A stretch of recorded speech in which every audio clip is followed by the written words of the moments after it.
नहमदुहु व नुसल्ली अला रसूलिहिल करीम अम्मा बाद फ़अऊज़ु बिल्लाहि मिनश शैतानिर रजीम बिस्मिल्लाहिर रहमानिर रहीम या अय्युहल्लज़ीना आमनु इस्तईनु बिस्सब्रि वस्सलाह इन्नल्लाहा मअस्साबिरीन सदक़ल्लाहुल अज़ीम व बल्लगना रसूलुहुन नबियुल अमीनुल मकीनुल करीम व नहनु अला ज़ालिका लमिनश शाहिदीन वश्शाकिरीन वल्हम्दुलिल्लाहि रब्बिल आलमीन। मुअज़्ज़ज़ हाज़िरीन, सबसे पहले बारगाह रिसालत माब सल्लल्लाहु तआला अलैहि वसल्लम में दुरूद शरीफ का हदिया अक़ीदत पेश करें और पढ़ें।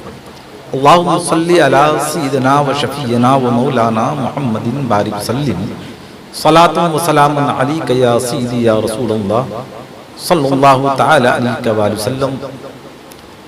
मुअज़्ज़ज़ हाज़िरीन, परवरदिगार आलम ने कुरान मजीद फुरक़ान हमीद में ऐलान फरमाया, या अय्युहल्लज़ीना आमनु इस्तईनु बिस्सब्रि वस्सलाह इन्नल्लाहा मअस्साबिरीन। ऐ मोमिनो, सब्र और नमाज से मदद तलब करो, बेशक अल्लाह तबारक व तआला सब्र करने वालों के साथ है। कुरान ऐलान फरमा रहा है कि सब्र करने वाला एक इम्तियाजी हैसियत रखता है, सब्र करने वाले का मकाम बुलंद बाला रहता है। सब्र करने वाले की रिफत और इनकी मंजिलत का इंसान तसव्वुर नहीं कर सकता। आए आपको मिसाल के जरिए समझाता चलूं। कुछ बीमारियां हैं जैसे जुज़ाम, बर्स, सफेद दाग की बीमारी जो होती है जिसे कोढ़ कहते हैं। बहुत सारे लोगों को ऐसी बीमारियां हो जाती हैं और बहुत सारे लोगों की बीनाई सल्ब हो जाती है। तो हमारी कौम के जो नजरियात हैं, इनके अफकार जो हैं, उसे मैं आपके समाज से करीब करता चलूं। अगर किसी को कोई बीमारी हो गई तो उनके ज़हनो फिक्र में ये बात आती है कि इंसान अपनी जिंदगी में कोई बहुत ही बुरा काम किया है, जिसकी बुनियाद पर अल्लाह तबारक व तआला ने इसे इस मर्ज में मुब्तला किया। लेकिन इस्लाम के मुक़द्दस शहजादों अपने नजरियात को, अपने तफक्कुरात को, अपने तख़य्युलात को बदलो और अपने ज़हनो फिक्र में इस बात को मुंजमिद नहीं होने दो कि उसने कोई ऐसा अमल किया है जिसकी बुनियाद पर रब्बे क़दीर उसे सजा दे रहा है। आइए मैं आपको बताता चलूं, सहाबा किराम से बढ़कर नबी और रसूल के बाद कोई ऐसा है जिसका मकाम बुलंद बाला हो।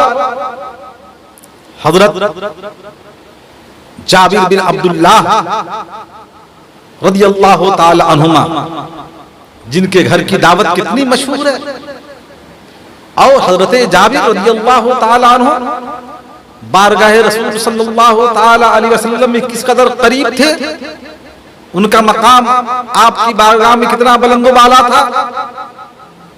और हजरत अब्दुल्ला इब्न अब्बास रदियल्लाहु ताला अन्हुमा, जो आपके चचा हजरत अब्बास के साहबजादे थे, आपकी भी बीनाई सल्ब हो गई थी।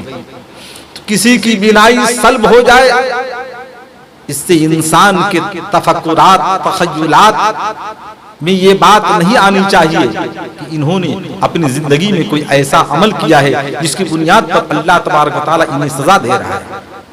और उस बीमारी पर अगर बंदा मोमिन सब्र करता है, अल्लाह तबारक व तआला दुनिया से जाने के बाद उस सब्र की जज़ा अता फरमाता है। और आए आपको बताता चलूं,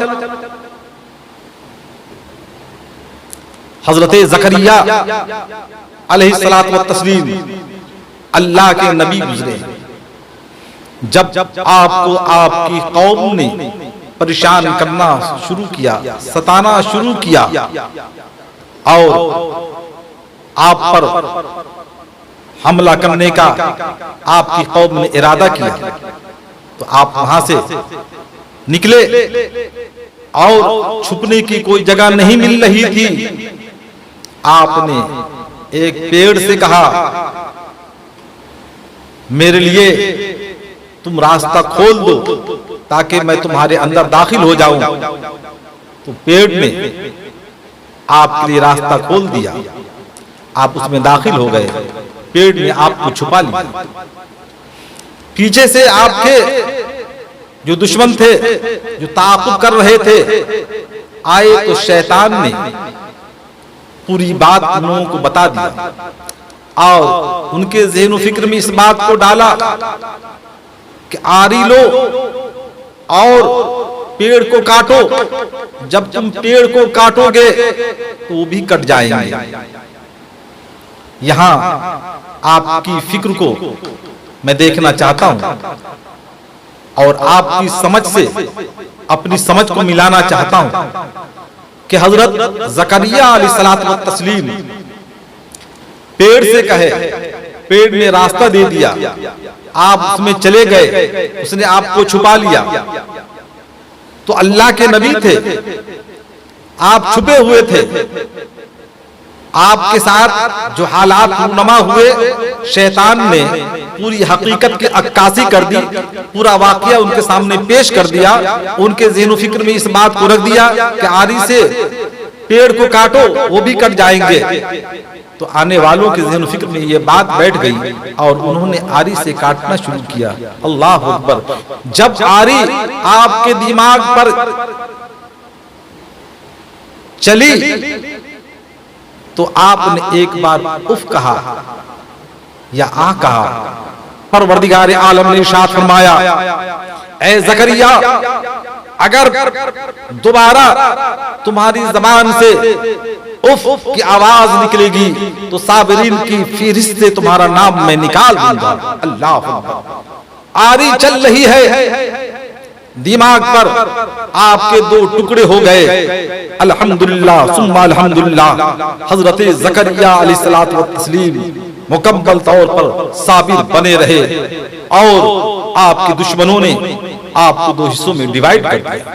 दुरूद पाक में अल्लाहुम्मा सल्ली अला सय्यिदिना व शफीना व मौलाना मुहम्मदिन बारिक सल्लिम सलातु व सलामुन अलैका या सय्यदी या रसूलुल्लाह सल्लल्लाहु तआला अलैहि व सल्लम। आए आपकी समाज से एक और वाक़या करीब करता चलूं।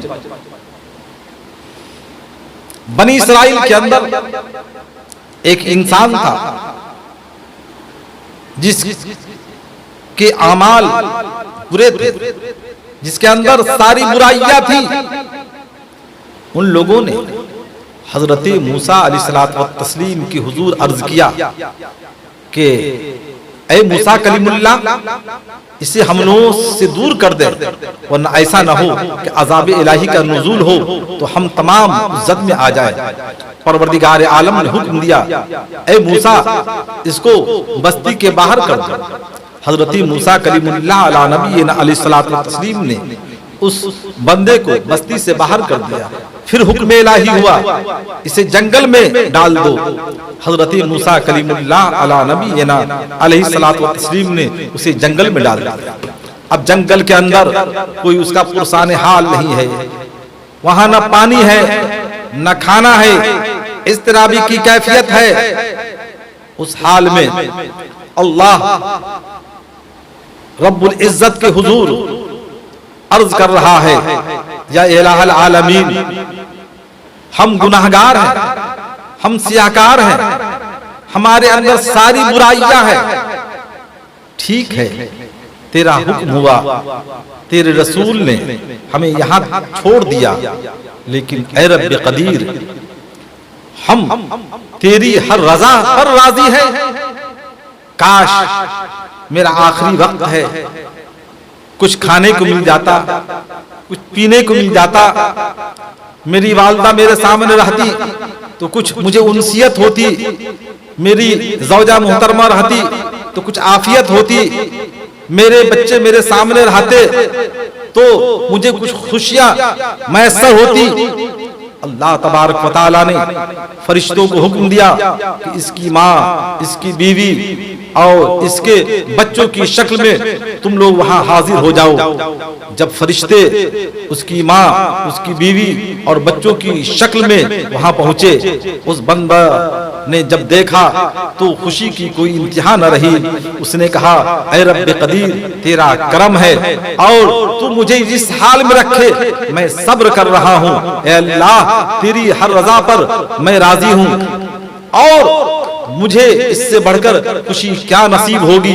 आखिरी वक्त है, मेरी बीवी मेरे सामने है, मेरी माँ मेरे सामने है, मेरे बच्चे मेरे सामने हैं और इसी हालत में उसकी रूह कफ़स मंसूरी से परवाज कर जाती है। इस्लाम के मुक़द्दस शहज़ादों, प्यारे मुस्तफ़ा के प्यारे दीवानों, परवरदिगार आलम ने हजरत जिब्राइल अमीन अलैहिस्सलात व तस्लीम के जरिए खबर भेजा कि ऐ मूसा, तुम जाओ जंगल में, मेरा एक दोस्त है जिसका इंतकाल हो गया है, जिसका कफन दफन करो और जिसकी नमाज जनाजा पढ़ाओ। हजरत मूसा कलीमुल्लाह अला नबीना अलैहिस्सलात व तस्लीम तशरीफ ले गए तो देखा कि वही इंसान जिसको शहर से और गांव से निकाल कर अल्लाह तबारक व तआला ने हुक्म दिया था कि इसे जंगल में डाल दो, आज रब्बे कदीर ही का हुक्म हो रहा है कि इसकी नमाज जनाजा तुम पढ़ाओ। रब्बे कदीर के हुजूर हजरत मूसा कलीमुल्लाह अला नबीना अलैहिस्सलात व तस्लीम ने अर्ज किया, या रब्बल आलमीन, ये मुझे माजरा समझ में नहीं आ रहा है, ये मामलात मेरे ज़हन व फिक्र में नहीं आ रहे हैं कि वजह क्या है। एक बार तो तूने मुझे हुक्म दिया कि इसको गांव से निकालो, शहर से निकालो, जंगल में डाल दो। अल्लाह अकबर। परवरदिगार आलम ने इरशाद फरमाया, ऐ मेरे मूसा सुनो, वो मुकम्मल तौर पर सब्र का पैकर बनकर रहा। मेरे हुजूर उसने अपना अरीजा पेश किया, ऐ रब्बे कदीर, तू मुझे इस हाल में रखे, मैं राजी हूँ, मैं शिकवा नहीं कर रहा हूँ, तेरी बारगाह में मेरा अरीजा है तो यही है कि मेरा खात्मा ईमान पर बिलखैर फरमा। ऐ मेरे मूसा सुन लो, जब उसकी रूह कफ़स मंसूरी से परवाज कर गई, आसमान के सारे फरिश्ते रोने लगे, तो मैं क्यों करना तुमसे कहूँ कि मेरा वो दोस्त है और उसकी जाकर के तुम नमाज जनाजा पढ़ाओ। इस्लाम के मुक़द्दस शहज़ादों, प्यारे मुस्तफ़ा के प्यारे दीवानों, यहाँ आपकी समाज से मैं इस बात को करीब करना चाहता हूँ कि इंसान मसाइब आलाम में गिरफ्तार है, परेशानियां सामने दामनगीर है, लेकिन उस वक्त भी वो सब्र का मुजस्समा बना हुआ है। रब्बे कदीर के हुजूर अर्ज कर रहा है कि या रब्बल आलमीन, तेरी हर रजा पर हम राजी है, हम शिकवा का कोई जुमला तेरे सामने हम पेश नहीं करना चाहते हैं, बस मेरा यही नजरिया है, मेरी यही ख्वाहिश है कि मेरा खात्मा हो तो ईमान पर हो। तो रब्बे कदीर के हुजूर यही दुआ होनी चाहिए कि परवरदिगार आलम जिस हाल में रखे, आप शिकवा अपनी जबान पर ना लाए और उस मुसीबत में, उन मसाइब में आप खुद को रख करके अल्लाह वहदहू ला शरीक का शुक्रिया अदा करे, तो यकीनन परवरदिगार आलम का फजल होगा। इस्लाम के मुक़द्दस शहज़ादों, प्यारे मुस्तफ़ा के प्यारे दीवानों, हमारी आपसे ही गुजारिश है कि ये तो दुनिया फानी है, हमको जिस हाल में परवरदिगार आलम रख रहा है उसका हम शुक्रिया अदा करें। और फिर कुरान मजीद में इरशाद रब्बानी है, वला नबलुवन्नकुम बिशैइन मिनल खौफि वल जुए व नक़्सिन मिनल अम्वालि वल अनफुसि वस समरात व बश्शिरिस साबिरीन अल्लज़ीना इज़ा असाबतहुम मुसीबतुन क़ालू इन्ना लिल्लाहि व इन्ना इलैहि राजिऊन। परवरदिगार आलम तो खुद इरशाद फरमा रहा है, वला नबलुवन्नकुम, हम तुम्हें आजमाएंगे, माल लेकर के, दौलत लेकर के, औलाद लेकर के, नफ्स लेकर के, और बशारत है उनके लिए, वबश्शिरिस साबिरीन अल्लज़ीना इज़ा असाबतहुम मुसीबा, और बशारत है उनके लिए जिनको मुसीबत पहुंची, वबश्शिरिस साबिरीन अल्लज़ीना इज़ा असाबतहुम मुसीबा क़ालू इन्ना लिल्लाहि व इन्ना इलैहि राजिऊन। जब मुसीबत पहुंची तो उन्होंने कहा हम अल्लाह ही के लिए और उसी की तरफ हमें लौटना है। अल्लाह अकबर। ऐसा मिजाज अगर हो जाता है तो यकीनन ईमान ताज़ा हो जाएगा। परवरदिगार आलम की हुजूर दुआ है कि परवरदिगार आलम हम तमाम को हमेशा सब्र पर रहने और इस पर मुकम्मल तौर पर अमल करने की तौफीक रफ़ीक अता फरमाए। आमीन। बजाए सीर मुरसलीन। अस्सलामु अलैकुम व रहमतुल्लाहि व बरकातहू।